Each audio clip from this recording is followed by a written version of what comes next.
Feast for the Grandees by Ginzberg. The Book of Esther is the last of the scriptural writings. The subsequent history of Israel and all his suffering we know only through oral tradition. For this reason, the heroine of the last canonical book was named Esther, that is, Venus, the morning star, which sheds its light after all the other stars have ceased to shine, and while the sun still delays to rise. Thus, the deeds of Queen Esther cast a ray of light forward into Israel's history at its darkest. The Jews at the time of Ahasuerus were like the dove about to enter her nest, wherein a snake lies coiled. Yet she cannot withdraw, because a falcon bides without to swoop down upon her. In Shushan, the Jews were in the clutches of Haman, and in other lands they were at the mercy of many murderous enemies to their race, ready to do the bidding of Haman to destroy and to slay them and cause them to perish. 2. But the rescue of the Jews from the hand of their adversaries is only a part of this wonderful chapter in the history of Israel. No less important is the exalted station to which they rose in the realm of Ahasuerus after the fall of Haman, especially the power and dignity to which Esther herself attained.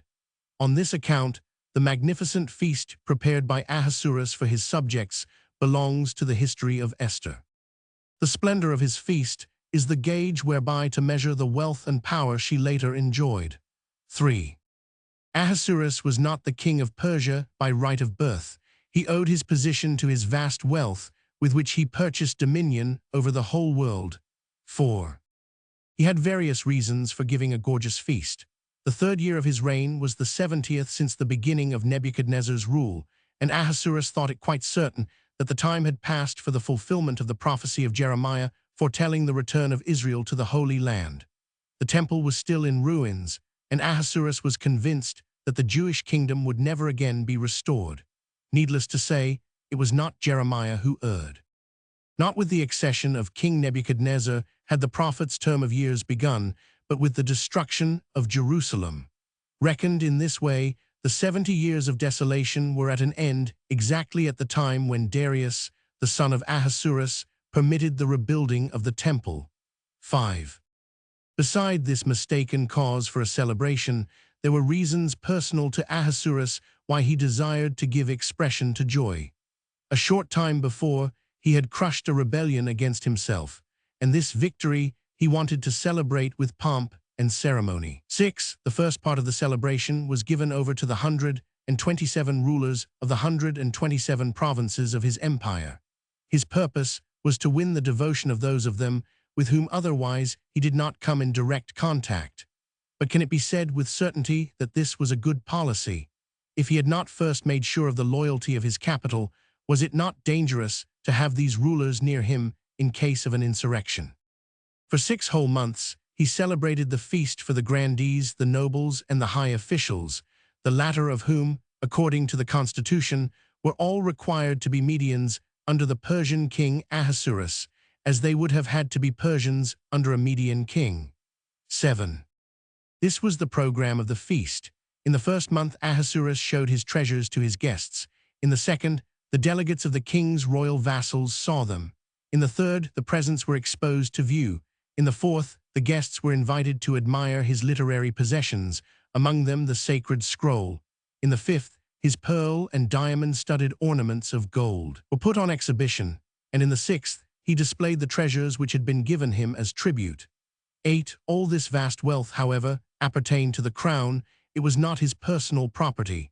When Nebuchadnezzar felt his end draw nigh, he resolved to sink his immense treasures in the Euphrates rather than let them ascend to his son Evil-Merodach, so great was his miserliness. But again, when Cyrus gave the Jews permission to build the temple, his divinely appointed reward was that he discovered the spot in the river at which the treasures were sunk, and he was permitted to take possession of them. These were the treasures of which Ahasuerus availed himself to glorify his feast. So prodigious were they that, during the 6 months of the feast, he unlocked 6 treasure chambers daily to display their contents to his guests. 9. When Ahasuerus boasted of his wealth, which he had no right to do, as his treasures had come from the temple, God said, "Verily, has the creature of flesh and blood any possessions of his own? I alone possess treasures, for the silver is mine, and the gold is mine." 10. Among the treasures displayed were the temple vessels, which Ahasuerus had desecrated in his drinking bouts. When the noble Jews who had been invited to the capital saw these, they began to weep, and they refused to take further part in the festivities. Thereupon, the king commanded that a separate place be assigned to the Jews, so that their eyes might be spared the painful sight. This was not the only incident that aroused poignant memories in them, for Ahasuerus arrayed himself in the robes of state once belonging to the high priests at Jerusalem, and this, too, made the Jews smart uncomfortably. 12. The Persian king had wanted to mount the throne of Solomon besides, but herein he was thwarted, because its ingenious construction was an enigma to him. Egyptian artificers tried to fashion a throne after the model of Solomon's, but in vain. After 2 years' work, they managed to produce a weak imitation of it, and upon this Ahasuerus sat during his splendid feast. 13.